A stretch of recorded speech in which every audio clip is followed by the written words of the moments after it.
The Awori family name is one of great repute, particularly in the East African region, in Kenya and Uganda. This family has dominated the Kenyan and Ugandan scene for nearly 100 years, and their legacy is unlikely to fade away anytime soon. Some people even refer to them as the Kennedys of Kenya.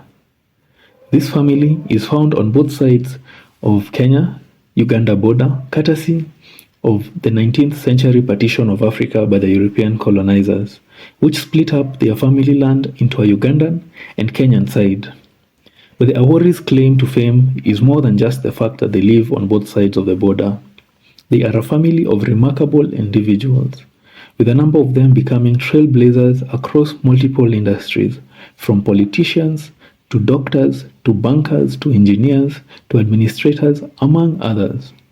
The patriarch of this family was Canon Jeremiah Awori, who was a renowned and highly influential Anglican clergyman in the 20th century, who pioneered over 100 churches in Western Kenya. His father, Awori Katamonga, was a famous pre-colonial elephant hunter in the Kenya-Uganda border region in the late 19th century. In true Luya culture, Canon Jeremiah Awori sired 18 children, 17 who grew to adulthood, while the firstborn Musa died aged 7 from a snake bite. Each one of the Canon's children carried a seed of greatness. The Ugandan side of the Awori land was inherited by Agri Awori, the 12th child, and Peris, the second-born child. Agri Awori was an economics graduate from Harvard, former ICT minister in Uganda, and a successful athlete who represented Uganda in the Olympics and Commonwealth. He was also a politician and was daring enough to pit against Yoweri Museveni in the 2001 election for the presidential race. Across the border here in Kenya, his older brother, Moody Awori, popularly referred to as Uncle Moody, was a prominent politician who became Kenya's 9th vice president in 2003, following Michael Kijana Wamalwa's death. What a time that was. Blood brothers so close to the presidency in two different countries. But they were by no means the only successful Aworis. Their brother Hannington was one of the pioneer civil engineers in Kenya. He was also a corporate warrior who was nicknamed King of the Boardroom from his time chairing boardrooms at Nation Media Group and Standard Chartered. Their sister Mary was Kenya's first female bank manager and the founder of Makini Schools, one of Kenya's most prestigious private schools. She became a billionaire. Their elder brother Wycliffe Wax Wasia, nicknamed WWW, was one of Kenya's first MPs in the LegCo, the Legislative Council, which was the precursor to Parliament in the independence period, and was one of the founders of KAU, one of the earliest independence movements. Then there was Ernest, who went to MIT and became a successful engineer, Winfred, who founded a successful catering college, Christine, who became a successful lawyer, Grace, who was a successful contractor and former Kenya Re general manager and mother to former CAS and ambassador of Kenya to France, Professor Judy Wahungu. Henry was one of Kenya's commissioners of insurance, and Naomi, a renowned chef at Utalii, Willis, a director at Isipe, and I could go on and on and on. But just imagine how cool their family gatherings were. However, let me get back to the point before I digress too much. This video is dedicated to one of the Awori siblings who impacted healthcare in Kenya significantly.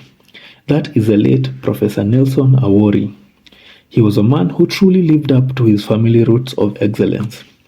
Professor Nelson Awori studied medicine at Makerere before proceeding to the UK for his fellowship.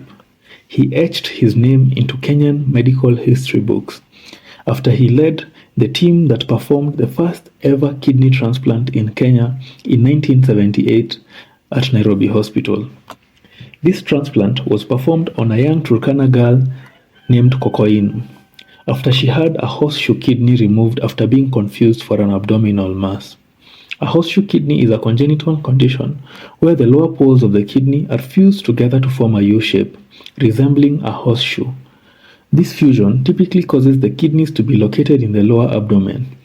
This unusual position can create an unusual palpable abdominal mass, leading to potential misdiagnosis, which is what may have happened in this case. I'm just speculating. The donor was a Caucasian man who had a donor card. This was a one-off operation as there were no frameworks in place at the time to support renal transplantation. Professor Nelson then pioneered the Department of Urology at the University of Nairobi.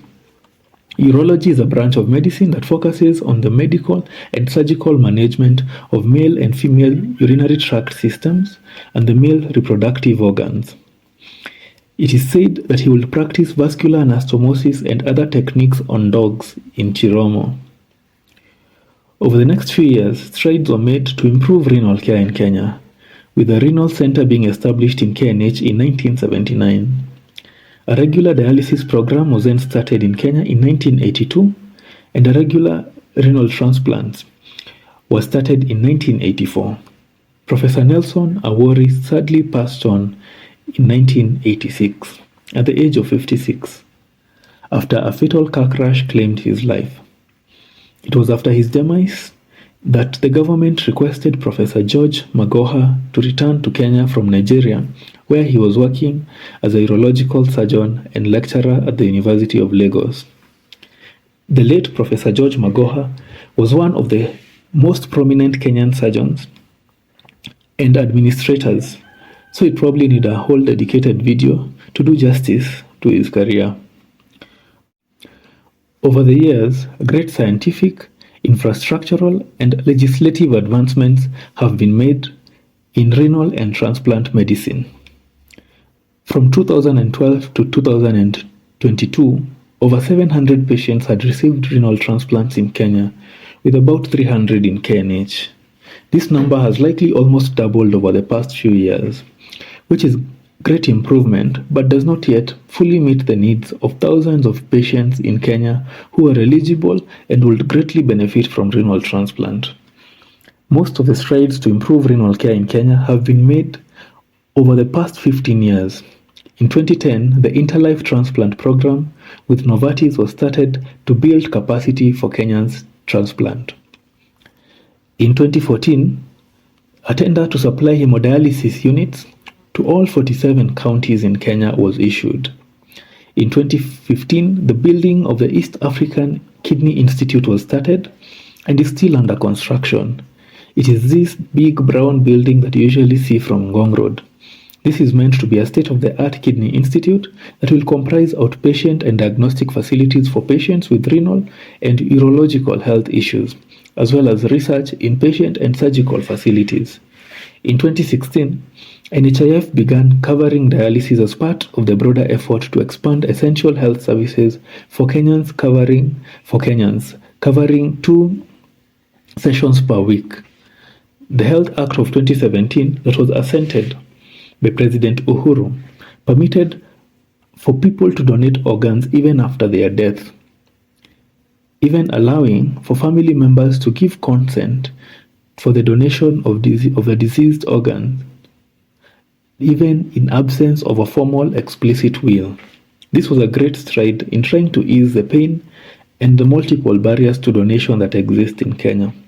In 2021, the Kenyan Ministry of Health passed the National Policy on Donation, Transfusion, and Transplant of Human-Derived Products to expand the Health Act of 2017 and set the stage for a national transplantation program. This led to the creation of the Kenyan Tissue and Transplant Authority, KTTA, in 2022, whose responsibility is to ensure a regulated, financially supported, equitable and effective national transplant program. To the best of our knowledge, there are 7 transplant centers in Kenya centered in 2 major cities, Nairobi and Eldoret. There are 3 in Eldoret, Moi Teaching and Referral Hospital, MTRH, Medihill Hospital, and Oak Tree Hospital. and 4 in Nairobi, KNH, Nairobi Hospital, MP Shah, and Aga Khan University Hospital. KNH recently completed the Center for Kidney Diseases and Organ Transplantation, aimed at expanding the existing renal unit to provide adequate infrastructure to handle kidney, liver, among other organ transplants, and to provide training and research opportunities. The center has 2 transplant theaters and is supported by a state-of-the-art HLA lab for donors and recipient matching. Specifically, the estimated number of patients with end-stage renal disease who require renal transplant is about 12,500 patients. Kidney transplantation is a preferred therapy for patients with end-stage renal disease in the absence of major life-threatening comorbidities. When compared with the long-term cost of dialysis, transplantation is less expensive, providing a better quality of life and returning patients to near normal, healthy lives. However, unlike dialysis, the total cost of transplantation are not covered by the government despite its proven medical and economic advantages. This means that transplantation costs patients millions of shillings for the procedure and immunosuppressive medications. Despite the progress in legislation and policy, the development of the National Transplant Program has been delayed by the absence of infrastructure, inadequate funding, inadequate public education and awareness, and lack of well-trained professional personnel. There is also currently no diseased donor renal transplantation program 7 years after it was approved by the Health Act, and also no non-directed altruistic donation program whereby people will donate to unknown patients. So currently, the systems only support living donor kidney transplants from people who are generally known and or close to the patients. With over 5 million Kenyans being reported to have some level of kidney disease, the need to improve and invest in renal care services in Kenya is greater than ever. There are about 50 to 60 practicing urologists, over 50 nephrologists, and over 300 renal nurses in Kenya, with many more currently in training. Many years after his death, Professor Nelson Awori is still remembered and celebrated by those who came after him as a trailblazer, a great surgeon, a mentor, a teacher, and a legend of the Kenyan medical scene. His legacy lives on through the ultra-modern complex in Upper Hill, Nairobi, near Nairobi Hospital, named after him, Professor Nelson Awori Center. This center was opened on August 14, 2009, and the foundation stone was laid by none other than his brother, former Vice President Moody Awori. Their father's great legacy is also still remembered to date through the famous Canon Awori Street in Kakamega. The Aworis are a truly powerful lineage that have shaped Kenya's history through multiple sectors, and we therefore celebrate them. I really hope you enjoyed this video, so do like, subscribe, and share our work. It will definitely go a long way. Thank you. XY ready, XY ready, XY ready.